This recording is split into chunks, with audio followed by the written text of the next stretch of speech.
today because of this historical signing of this peace agreement. Your word declares in Matthew chapter 6:9 that blessed are the peacemakers. And I thank you for blessing the United States of America and our President Donald J. Nous avons dit qu'il y a un deal. Les gens ont dit Talabato lokota oyo. Deal ya nini deal les athées. Nous avons dit que la guerre est terminée. Ils ont dit Talabato lokota oyo. Kalamingi te zona katanga. Et puis tout comme Kisangani. Nous avons dit qu'il y aura la signature sur le deal en question, mais avant il y aura l'accord de paix. Ils ont dit Tika Buzoba. Tangozo Liambois, et puis Siko Bandolo n'importe quoi, à cause de la rage du chien, et vous commencez à dire des bêtises. C'est ça que les gens disaient. Mais Babosani qui est Bango Bandoli à Mabakaku et qu'ils réfléchissaient comme des macacous. Et ils ont oublié ça. Ils étaient seulement les premiers à dire que hey, Boso ya mboa, on m'a dit mboa rage au salabino, beaucoup de choses. Mais Babosani qui est Bango, Balaga Makaku. Bozo ba Makaku, ils ont devant tout le monde, et ça ne dit rien, on les observe seulement.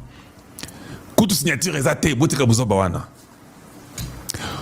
On signe, oh, ça va faire quoi ce que vous signez? Tu vois, c'est ce qu'on appelle l'ignorance, et c'est ce qu'on appelle la haine, c'est ce qu'on appelle la stupidité, c'est ce qu'on appelle la folie.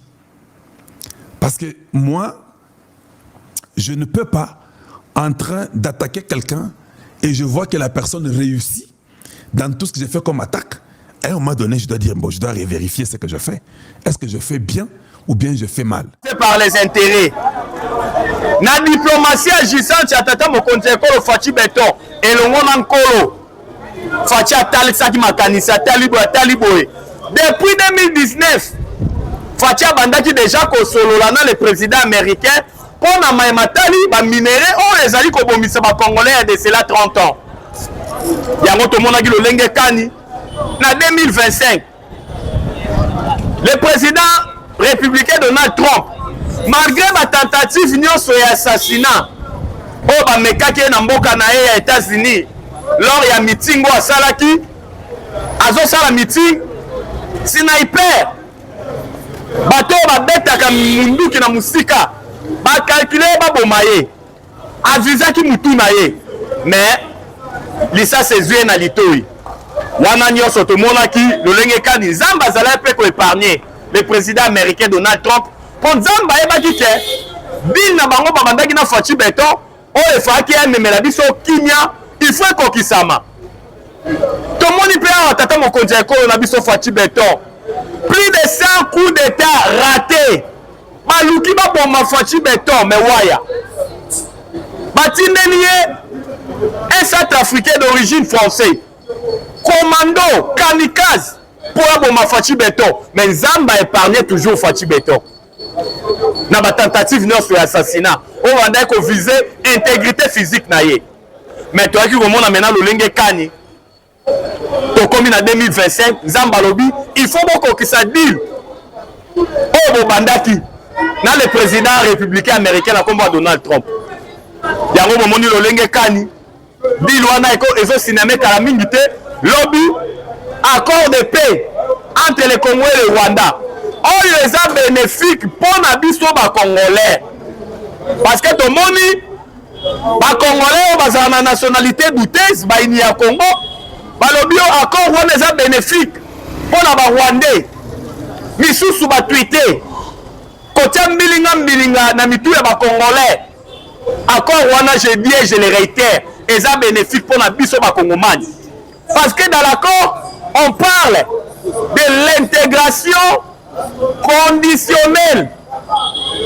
Il y a un groupe armé non étatique.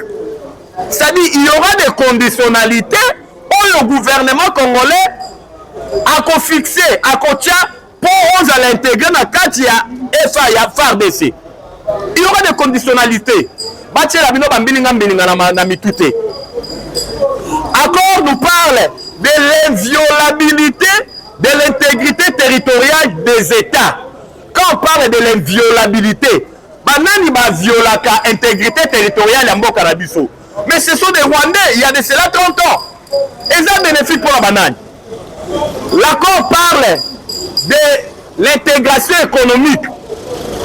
C'est-à-dire, économie, et ça, nous sommes Fachi Beto Bandaka, dans les sanguinaires Paul Kagame. Lorsque Fachi Beto a joué Kiki Bokondi, il est allé voir les sanguinaires Paul Kagame. Pour la il est allé voir les sanguinaires Paul Kagame. Il est allé voir les sanguinaires Paul Kagame. Il est allé voir les sanguinaires Paul Kagame. Pour la qu'on prêchait d'abord politique et bon voisinage. Et puis qu'on que les sanguinaires Paul Kagame. Nayebi na ngai ke yonde muto déstabiliser ka partie orientale ya mboka na biso. Yo na mboka na ozana ba usine ya raffinerie ya or. Biso Congo tozana or. Or na biso to pesaka yo or raffinaka yango yo ganyaka biso pe to ganyaka. Les sanguinaires Paul Kagame atali Fachi Beto tant Fachi Beto apesi mukonga lobi tala mulubo yuma na kolakisa ke ngana za les sanguinaires Paul Kagame. Mais au moment ni encore raison de l'intégration économique, encore raison de la économie est à la gagnant, win-win. Biso net aux ala minéraux. Biso Congo, à travers ma minéraux na biso, tu vois que ça là que non? Bah ici na raffinerie, ils en a Rwanda. Sauf que tu lingi, tu peux si bah raffiner kuna. Sauf que biso tu lingi. Ce n'est pas une condition. Encore. Sauf que quand on parle de désengagement, de la levée des mesures défensives rwandaises, mais nous sommes les gens bénéfiques na biso. Mais dans cet accord, nulle part, on a mentionné les M23. On a mis le président Trump, le président américain Trump. Dans la réunion, il y a autant. Dans la réunion, il y a autant. Trump a fondé le lobby. Na silisi bitumba na Congo oye bomisi ba Congolais il y a de cela 30 ans. Oh bozomona ba Rwanda bazouta na Rwanda na ba machette ba kati ba papi ba Congolais ba kati ba Congolais ba kufi trop. Le président américain les républicains Donald Trump atangi Congo ya ba Rwanda ne ba Rwanda ko na ba machette ba kati ba Congolais bazokata ba Congolais mitu bazopasola bango mabumu bazokata bango makolo. Wana le président américain Donald Trump na réunion ya autant na États-Unis d'Amérique pour la tsabangoke ba Rwandais ne ba bomara ba Congolais. La diplomatie agissante à Fachi Beto. Aujourd'hui notre pays le Congo est debout. Le Congo a repris sa place dans les concerts des nations. Bisika tout bazali kolobela Congo ba Congolais baza. Mais auparavant na régime ya Hippolyte Kanambe alias Joseph Kabila, ce n'était pas le cas. Dans la Baïnia Congo, accord a été signé hier. Mais président de l'Assemblée nationale Vital Kamerhe Lwakanini Mingi Kingi attend une félicitation. Tomoni Baïnia Congo, oh Bayoki Kieto, oh Bayoki Zoua, Bandima Kieto, accord de paix consignamé.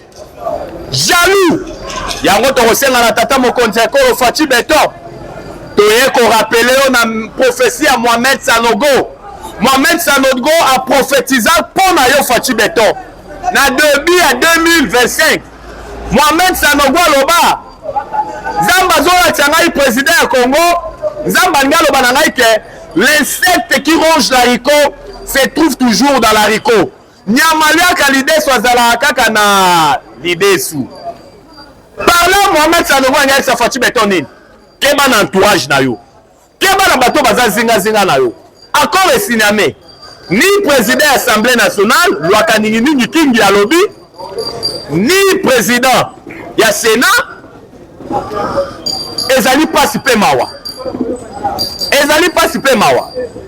Yango bozo mona lolenge kani. Toye ko interpeller tata mokonzi ekolo Fachi Beto. Il doit être aux aguets. Na bato baza tout autour na ye. Mais ton meka qui ko analyser analyse na biso et lobeli biso makambo ebele na fanda ki moko Nathalie Kabila namoni Kagame, namoni Katumbi, natali ya mobo na IDPS des ordres Kabuya, natali bo namoni Kamere, na meki ko réfléchir na Bible Nzambe. Pona nini ba lettre K? Ba lettre K na mboka na biso nde lukelaka biso ba problème. Nazotala Kagame namoni ebimiseli nga Katumbi, ebimiseli nga Kabila, natala bo ebimiseli nga Kamere. Les lettres K nasengi na bamama boke bopesaka bana na bino bakombo ezobanda na ba lettre K te. Bopesaka bakombo wana te.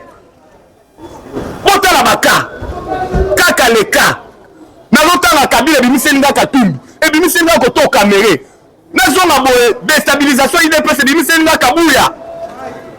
Ah te bamama bozala mayele na ba lettre K. Tout ça ezolakisa biso batraître ya mboka, bagrand traître ya mboka oyo balingi te mboka na biso ezwa développement.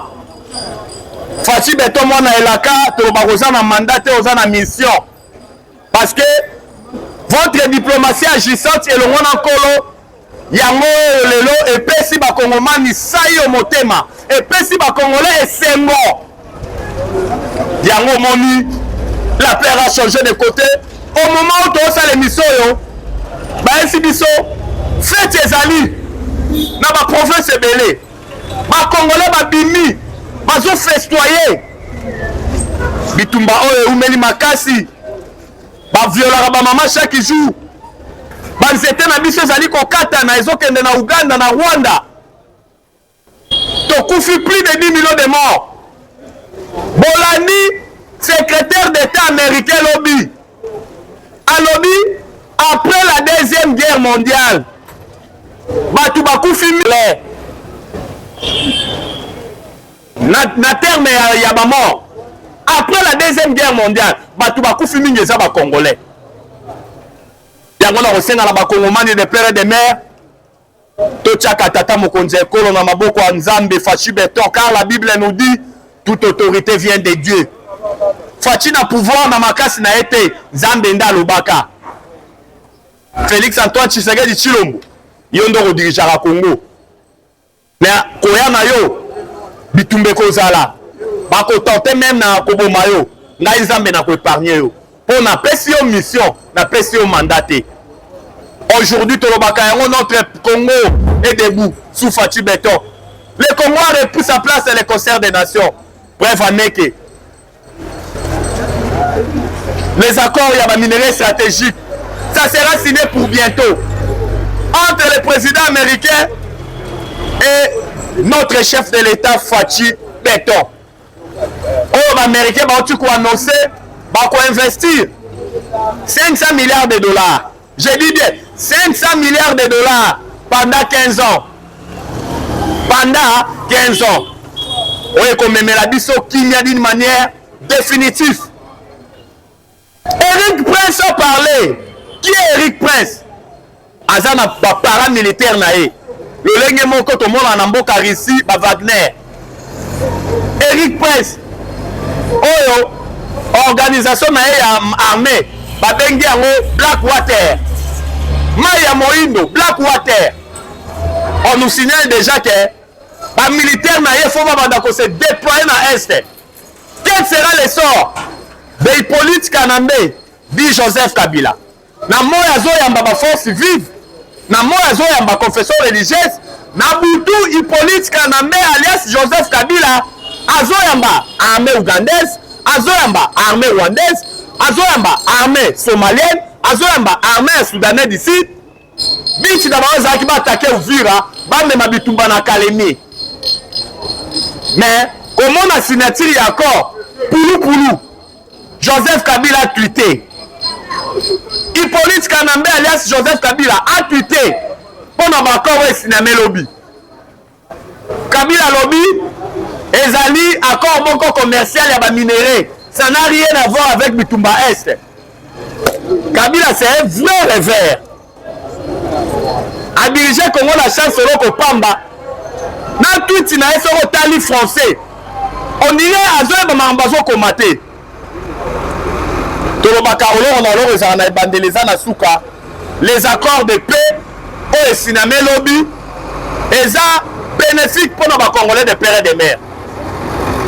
Quel sera le sort de Bertin Bisimwa? Quel sera le sort de Corneille Nanga? Quel sera le sort de Hippolyte Kanambe alias Joseph Kabila? Uta mkola lobi ba isi biso akimi déjà Bukavu. Abana komene ba consultation na Bukavu. Tangu kaka yoki accord esigname Mbangweri akimi Bukavu. On nous signale qu'il y a soki na Kenya, soki na Zimbabwe. Toyebisaki bango bakotala Congo na musika. Bakotala Congo na musika. Yango tosengi na Fachi Beton. Victoire eza déjà acquise. Bakongolais balobi iyo na musala malamu oyo sali na diplomatie agissante oyo Nzambe otambolaki elongo na nkolo lelo esali ete bana ya este bazwa pe d'une manière définitive. Yango toye kointerpele yo tata mokonzi ya ekolo toyebi baministre oyo basali musala parce que le gouvernement et l'union nationale ekozala au rendez-vous. Toyebi baministre oyo basali musala tozwi l'actuel ministre des Affaires étrangères Madame Thérèse Kaikwamba tout feu tout flamme tomoni musala mama sali alandi ba orientation na yo nyonso yango produit ba résultat